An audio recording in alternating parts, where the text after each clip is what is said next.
Hey, it's Clay, and this will be a video chart on ticker symbol NOG. We will take a look at the 30-minute time frame.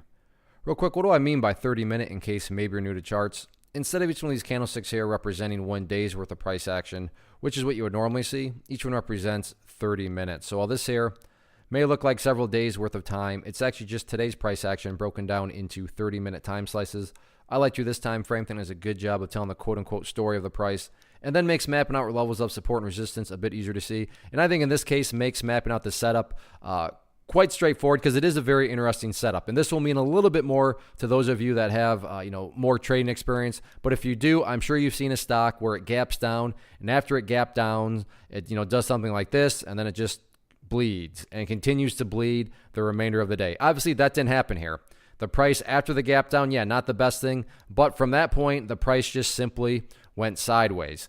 And that's where our support level comes into play, because that's essentially kind of mapping out where the price seems to have leveled out for the time being.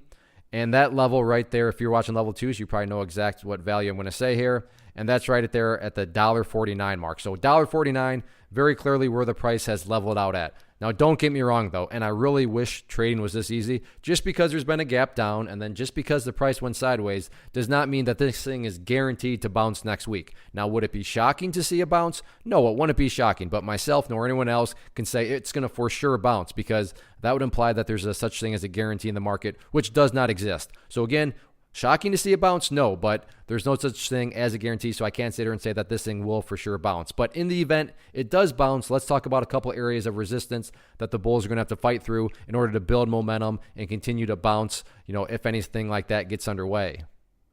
First key area of resistance to keep an eye on. I'm not sure if it hit there twice today.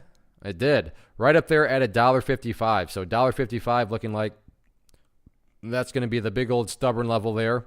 On the bearish part, you can see first 30 minutes, the price got rejected. And then the final 30 minutes, once again, the price got rejected. So $1.55, very clearly public enemy number one going into tomorrow, into Monday. If the price can push through there, then I'd keep an eye on that purple line up there, which is the 50-period simple moving average. I get it, that line's way up there, but keyword moving average. So as time goes by, next week that line will move itself downwards and get more and more, it'll become more relevant, but one step at a time. And that first step as far as breaking levels of resistance apparently going to be right there at $1.55. So we'll see if the bulls can put together some sort of bounce or not.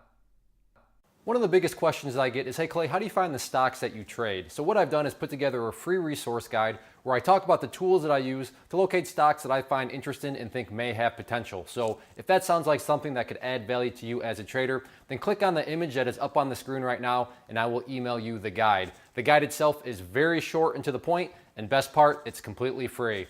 Thanks for watching the video. Let me know if you have any questions.